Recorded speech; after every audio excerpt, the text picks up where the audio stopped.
Oke, selamat sore semuanya. Di sini kita akan membahas klasifikasi teks cerdas, teknologi di balik penyaringan informasi otomatis. Itu dari Naive Bayes teorinya. Di slide kedua adalah masalah celah bahasa mesin. Mengapa sih komputer itu bingung?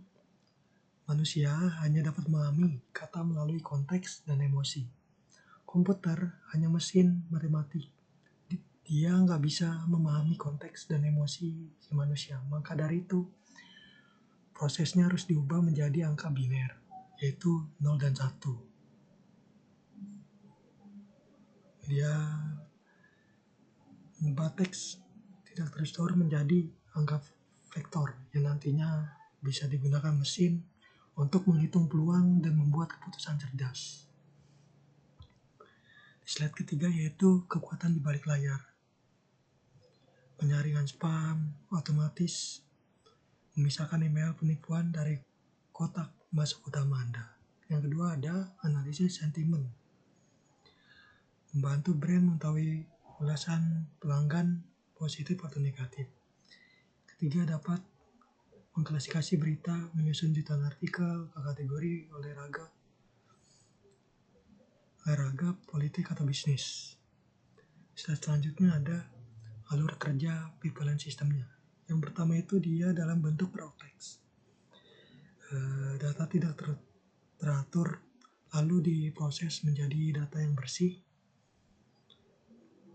Lalu tahap selanjutnya masuk dalam pemecahan yaitu vektorisasi. Selanjutnya diproses melalui klasifikasi yang nantinya dapat menebak peluang. Di bagian 1 adalah processing mencuci data, yaitu memurnikan teks agar mesin hanya fokus pada informasi yang bermakna. Yang pertama itu menghilangkan kebisingan teks. Scaffolding yaitu menyergaman seluruh teks menjadi huruf kecil, misalnya bola menjadi bola. Tokenization itu memecah kalimat panjang menjadi potongan kata tunggal. Top word removal yaitu membuang kata hubungan pasaran yang tidak menggunakan di, yang, ke. Timing membalikan kata ke bentuk dasarnya. Ini bisa jadi opsional sebagai tambahan. Ini adalah visualisasi transformasi data. Input benarnya yaitu tim bola itu menang. Terus pipeline-nya diubah jadi data bersih yang sudah diproses, yaitu dia jadi kata bola dan menang. Di bagian kedua, TIF, IDF, timbangan bobot kata. Itu memberikan skor pada kata berdasarkan tingkat kepentingannya. Seperti ini. Misalnya kata bola itu bobotnya ada 0,602 dan seterusnya. Siapa kata yang spesial? TF atau time frekuensi itu seberapa sering kata muncul. Semakin sering semakin dianggap relevan bagi dokumen tersebut. IDF, inverse dot frequency, itu seberapa unik kata ini. Kata yang jarang justru lebih informatif dibandingkan kata pasaran. Intinya adalah TF, IDF mencari kata yang sering muncul tapi unik. Matematika di balik bobot adalah rumusnya. W sama dengan TF dikali log N garis miring DF. N adalah total dokumen dalam koneksi, sedangkan DF dokumen yang mengandung kata tersebut. Katalog menstabilkan nilai bobot agar tidak terlalu ekstrim. Bagian ketiga adalah Naive-Bayes Detective. Algoritma berbasis peluang yang mengambil keputusan secepat kilat. Bagaimana robot menebak? Prinsip probabilitas Naive-Bayes. Menebak dengan kategori dengan membandingkan query baru terhadap memori di data latih. Dulu saat kata bola muncul, 60% beritanya adalah olahraga. Di sini maksudnya adalah datanya diolah ke dalam bentuk vektor yang nantinya diklasifikasikan agar hasilnya muncul. Beritanya adalah olahraga, berarti kalimat ini kemungkinan besar olahraga. Dasar matematikanya nih dengan rumus Laplace smoothing. Ini adalah rumusnya, yaitu mencegah skor menjadi 0 jika robot menemukan kata baru yang belum pernah ia pelajari sebelumnya. Jadi nanti katanya di plus 1. Uji coba bola menang. Hasilnya adalah olahraga menjadi pemenangnya, karena di sini di depannya ada kata bola. Meskipun menang bisa diklasifikasikan ke dalam kata politik. Kesimpulan akhirnya kalimat masuk ke folder olahraga karena ada kata bolanya. Ini adalah kelebihan dan versus limitasinya. Kelebihannya adalah ini kelihatan salah satu yang tercepat secara real time.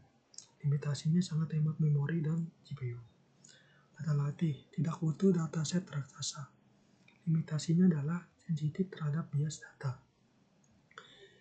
Akurasinya sangat baik untuk teks pendek. Limitasinya kurang peka terhadap urutan kata. Selanjutnya ini adalah kalkulator klasifikasi teks, yang dimana ini bisa menentukan kata yang kita peroleh menjadi klasifikasi entah itu politik atau olahraga.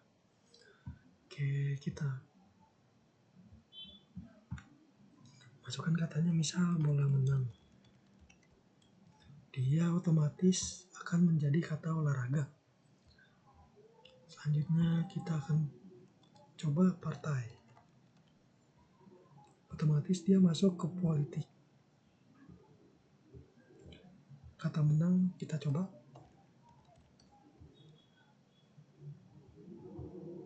Oke. Perbandingannya 50-50 karena dia klasifikasinya tidak masuk ke dalam olahraga atau politik. Dikarenakan tidak ada kata tambahan. Menang kan bisa universal. Di politik menang juga bisa dijadikan patokan sebagai politik. Di olahraga pun begitu. Oke, lanjut. Yang persoalan praktikumnya yaitu naive Bayes. Kita akan mencari query-nya itu bola menang. Di sini tujuannya adalah kita ingin menentukan apakah query bola menang termasuk kelas olahraga atau politik menggunakan metode naive Bayes. Ini adalah konsep utamanya. Priori itu berawal kelas sebelum lihat kata-kata. Likelihood peluang kata muncul dalam kelas tertentu. Posterior yaitu probabilitas akhir query termasuk di tiap kelas. Ini rumus yang digunakannya rumus Likelihood kata dengan Laplace smoothing yaitu plus 1 nanti. Dia kata-katanya akan di plus 1. Total bobot dan total tokennya. Ini rumus posterior prior dikali kata 1 per kelas. Dan selanjutnya, data awalnya adalah kita punya data olahraga prior 0,5, politik 0,5, total bobot TVD olahraga 2.107, politik sama. Total bobotnya sama-sama 2107. Vocabulary-nya yaitu V-nya, nilai V ada 7 yang terdiri dari kata tim, bola, menang, tanding, partai, pemilu, dan rakyat. Peluang tiap katanya yang kelima adalah kata bola. Ini diambil dari kata mana sih? 0,602 yaitu dari ini token query-nya, bobot di bola. Kata bola punya bobotnya 602, menang 301. Ini kata menang bobotnya adalah 301.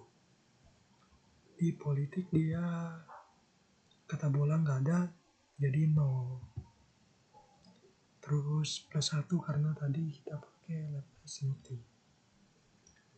Angka 9 dari mana? Dari yang tadi kata vocabulary, angka 7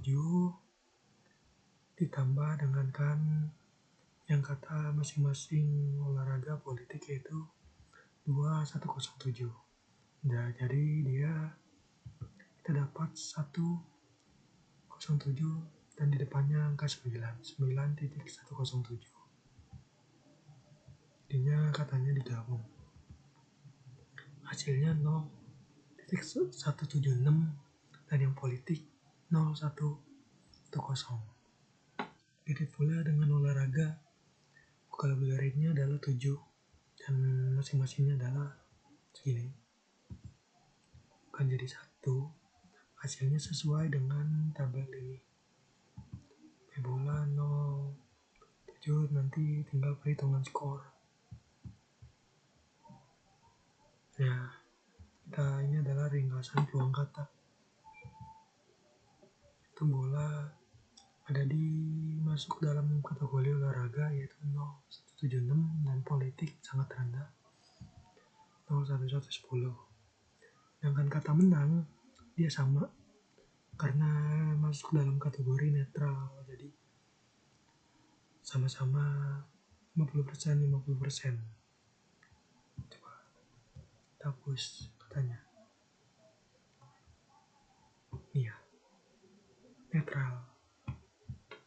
Oke, selanjutnya kita skor.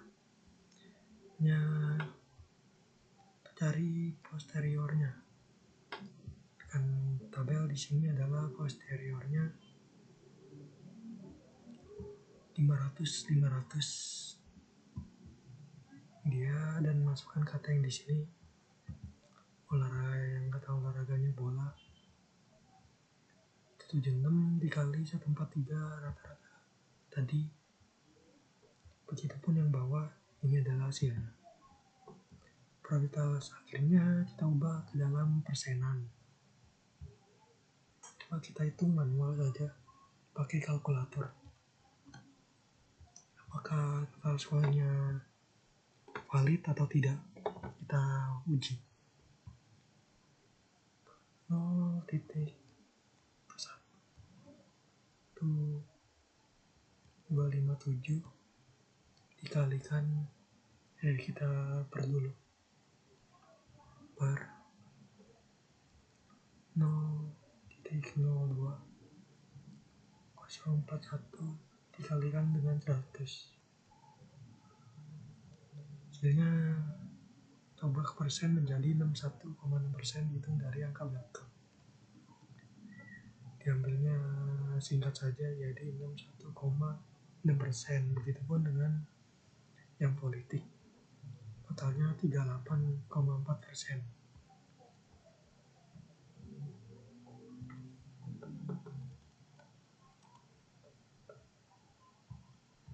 Ini dia. Ini perhitungan langkah satunya itu token kelas sama. Skor posteriornya sama dengan yang kita bahas. Oke, kesimpulan query bola menang diklasifikasikan ke dalam kelas olahraga karena probabilitasnya lebih tinggi, yaitu mencapai skor 61,6%, sedangkan kata menang dia nilai skornya 38,4%. Kata bola di sini menjadi kunci utama dalam perolehan skor yang lebih tinggi. Dengan skor 61,6%. Oke, segitu saja. Sekian dari saya. Kurang lebihnya mohon maaf. Selamat sore semuanya.